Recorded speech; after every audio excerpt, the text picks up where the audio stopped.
Tagpamuno sa Bacolod City Health Office naka-indefinite leave sa tunga sang ginaaligar irregularidad sa opisina. Samtang Bacolod LGU liwat nga nagapila sa National IATF nga ipaidalob ang syudad sa Bacolod sa MGCQ status. Yaring balita nga aton gintutungkan. Nagapabili ng paglaom ni Mayor Evelio Bing Leonardia nga mapanubo ang quarantine status ng Bacolod City sa MGCQ sa pagnubo man sa COVID-19 cases.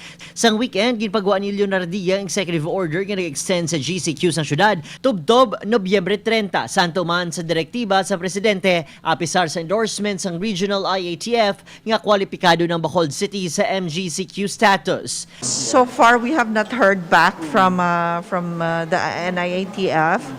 But we know that it was already endorsed by the DILG Regional Office and the DOH Region 6. Sa November 2 updates ng City Health Office, 18 na record nga bagong kasos ng COVID-19, 302 ang aktibo, 127 ang napatay, kag 4,401 na ang nakarecover sa balatian.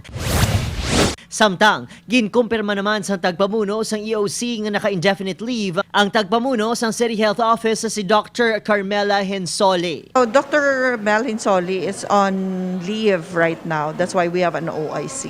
I think she's on indefinite leave. She filed her leave, I think 2 weeks ago.